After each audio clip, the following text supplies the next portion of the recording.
Hello বন্ধুরা, তো তোমাদের সাথে সেটা আমার শেয়ার করা হয়নি। আমার একটু প্রবলেম ছিল, সেটা তোমাদেরকে দেখানো হয়নি। তো আমাদের এখানে ঝুলন মেলা হয়। তো আমি শিব ঠাকুর, তোমরা দেখেছো যে আমি শিবের পুজো করি, ব্রত করি সোমবার করে। তো আমি শিব ঠাকুরটাকে একটা বাটিতে বসাতাম।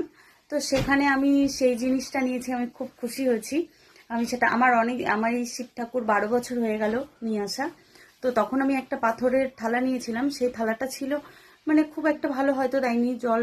মানে শিবকে তো প্রত্যেক দিন স্নান টান করাতে হয়, সেই কারণে দুধ জল দিতে হয় সোমবার করে শনিবার করে। তো তখন ওই বাটিটা ভেঙে যায়।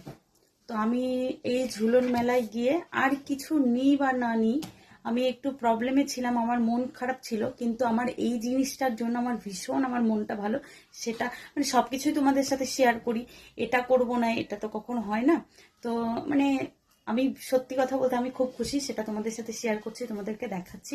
কেমন হয়েছে অবশ্যই কমেন্টে জানাবে কিন্তু। তো আগে আমি এই বাটিটাতে আমার শিব ভোলেনাথকে রাখতাম। সবার আগে বলছি সবাই প্রণাম করে নাও। তো আমি আমি এই থালাটা নিয়েছি আমার ভোলেনাথের জন্য। মানে এত সুন্দর লাগছে এই ভোলেনাথটা আমার না করেও 12 বছর হয়ে গেল, আর এটা আমার মেয়ে নিয়ে এসছে। আর এই যে মা মনসার পুজো, আমি সেটা তোমাদের সাথে শেয়ার করতে পারিনি মা মনসার পুজোর। আর আমার এটা অনেকে জিজ্ঞেস করেছে যে এই ঠাকুরটা কি, এটা আমার মা লক্ষ্মী, এক কথায় আমার আর এক মেয়ে।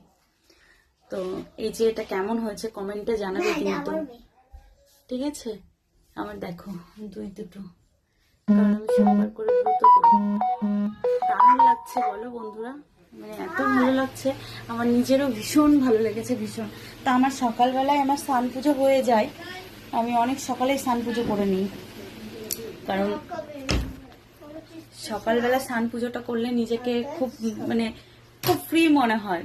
আমার সকালবেলায় আমি সেটা করে নিই। আর কমেন্টে জানাবে কিন্তু যে কেমন হয়েছে। আমার সত্যি কথা, আমি একটু প্রবলেমের জন্য আমি আমার ফেসবুক চালাতে পারিনি, আর তোমাদের সাথেও শেয়ার করা হয়নি। সুন্দরীর সাথেও, সুন্দরী এসছে, খেতে দিয়েছি, সব করেছি, কিন্তু মনটা একটু খারাপ ছিল, সেই জন্য। আর মা মনসার পুজো হয়েছে, সেটাও তোমাদের সাথে শেয়ার করা হয়নি। এই থালাটা নিয়েছি, ঝুলন মেলায় গেছি, কিচ্ছু শেয়ার করিনি। নেক্সট টাইম মানে পরে তো আবার হবে, পরের বছর, তখন তোমাদের সাথে অবশ্যই শেয়ার করব। তো বন্ধুরা কেমন হয়েছে একটু কমেন্টে জানাবে। আর এখন আমি সত্যি খুব খুশি আছি, কারণ আমি তোমাদের সাথে সব শেয়ার করতে পারবো, ভিডিও দিতে পারবো। অনেকের তো অনেক খুশি হয়েছিল যে মনে হয় আমি ভিডিও করে